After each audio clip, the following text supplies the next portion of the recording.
Hi, it's Amanda here from Suddenly Autistic, and in this video I want to talk about the saying be yourself because everybody else is taken, and I want to specifically talk about masking and going through life with that saying, or that as a kind of normal or an aspirational target, as a neurodiverse person who didn't recognise that they were neurodiverse, if you know what I mean. So let me just explain.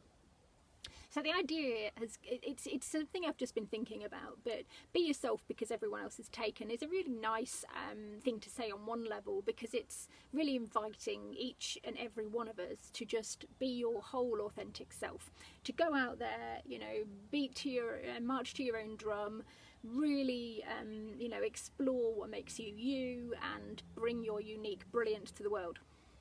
Now that's good in theory, and it might work really well for some people, but for myself, when I think about how that narrative has directly and indirectly affected me, it is probably something that has sort of built up in that cupboard of experiences that's contributed to the masking, and that then has contributed to me attaching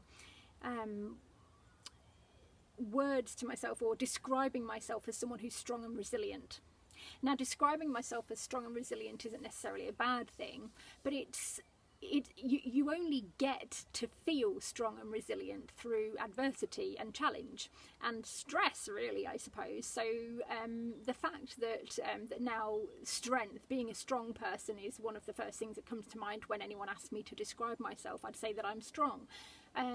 It is a double-edged sword, because I feel that I am strong, but I also feel that I've had to be, because there's been a lot of stress in life, a lot of challenges and a lot of adversity, and the resilience is there because I have been trying to be the best me that I can be and be myself because everyone else is taken, in a world that doesn't actually want people like me, because it's a little bit difficult, a little bit awkward.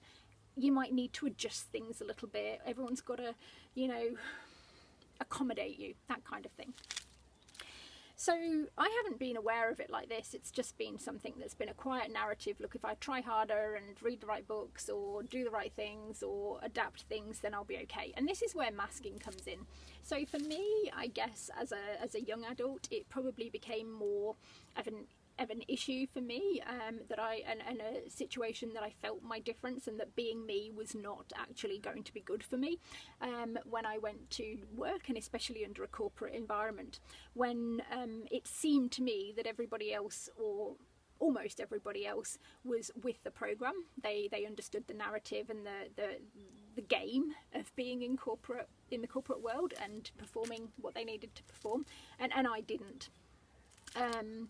But where the resilience and the strength comes in, and they're still very much part of me, I would neither reject or accept the main narrative that I saw. So the neurotypical narrative of behaviour, the fact that people might be reading books like The Habits of Highly Effective People and then trying to get on in their corporate career, or whatever they were doing, that kind of thing, or doing their MBAs.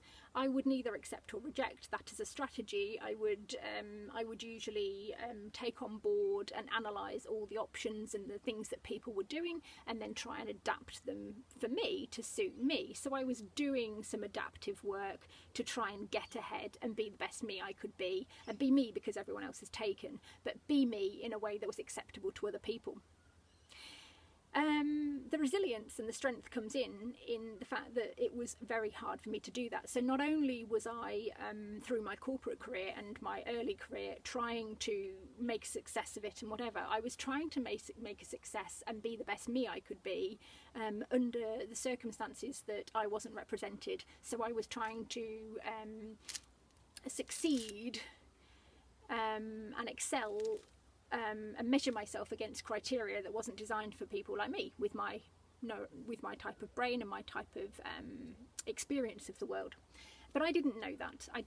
So instead I just worked harder. I just, looked for, more diverse input, thinking, well, maybe I'm not quite like this, but maybe I'm like that, and maybe it's just that I'm really good at this and that's why it doesn't work for me, or maybe I need to work harder or be less sensitive or whatever, that kind of thing.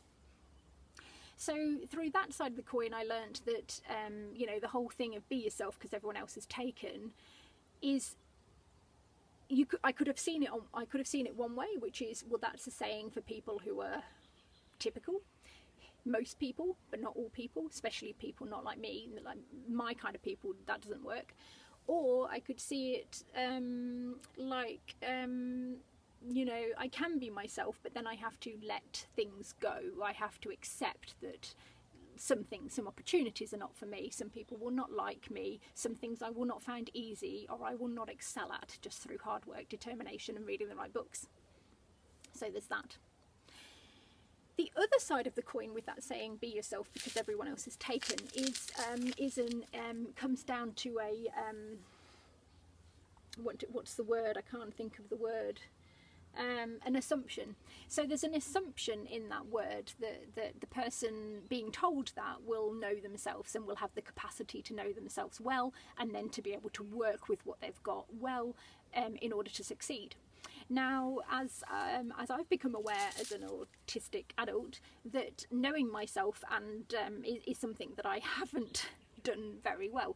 It's not that I haven't known myself at all and that everything's been a lie or a, you know, mistake up to this point. It hasn't, but I haven't known my full self, and I haven't been aware of how my differences play through my body and my mind and my experiences of the world. And so being myself because everyone else is taken has not been something that's been very easy for me to do, because so much about me has been invisible to even me. So I have almost like gaslighted myself, I guess, or just been completely in the dark about so many things, and been looking for answers and strategies in places that don't serve me, because you can only look where you know to look, or where you've got opportunities to look. So I guess that's what I wanted to say really about that saying, is that, you know, I'm sort of challenging a lot of the things that I've heard and read and seen over the years, and not with a view of completely accepting or completely rejecting things, but more as a way of doing what I've always done, and that's probably some might say overthinking, but no, thinking through, well, what does that mean? How does that look? Is that equitable? Is that accessible for me and for other people? Because I think that the concept of being yourself because everyone else is taken is a really nice one. It's a really empowering narrative to have internalized, but when you do try to do that in the world and then you're rejected, it can feel extremely difficult and isolating and invalidating. So I think I know it's very important for me to keep on overthinking and exploring these things, so that not only so that I can understand what works best for me, because it is news for me.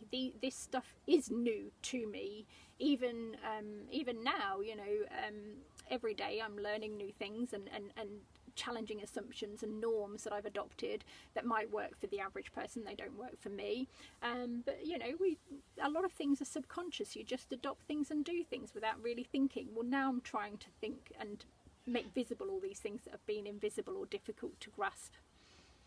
So that's it really. So I think you know, what I wanted to sort of make clear in this video is that those sort of throwaway lines or aspirational lines or helpful lines might be taken very literally by people like myself who are autistic, whether they know they're autistic or not, and it can be something that makes life even harder if your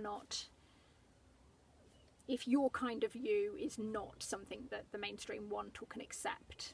And I'm assuming that this it could feel like that for other types of disabilities or differences, minorities, whatever. And I suppose it goes back to the whole thing. A lot of people, a lot of neurotypical people, a lot of people I've worked with in the past, they've had maybe role models or people that they've looked up to and thought, well, if I can adopt that behaviour, if I can do the habits, you know, the habits of highly effective people, that kind of thing, if I can only learn that, then I'll be as good as them and I'll get that promotion. When you're different, I don't need to tell you that, I'm sure, but for me, as someone who's different in the world, and those things are, they're not only not possible, they're very uncomfortable and painful and difficult and out of reach. It makes everything seem out of reach. It makes you feel like you're completely in the wrong place, that this place is not for you, you shouldn't be here. And that's very sad, because at the end of the day, a lot of the stuff, a lot of the little details that we're talking about in terms of habits and whatever, who cares if you go about things in a slightly different way? Who cares if you present in a slightly different way, or you look slightly different, or your capacities and your abilities are slightly different to other people? What matters is, can you bring something to the table? And we shouldn't need to be resilient and strong just so that we can make other people aware of what we bring to the table. We should just be accepted, and we should be able to put in a normal amount of work to improve ourselves, be the best us that we can be, without having to go that extra mile to try and fit into something that doesn't suit us, because the gifts are inside of us. It's all in there. So anyway, that's what I was thinking about, and I thought I'd share that because it kind of felt nice, and I thought I'd share it in my little cave.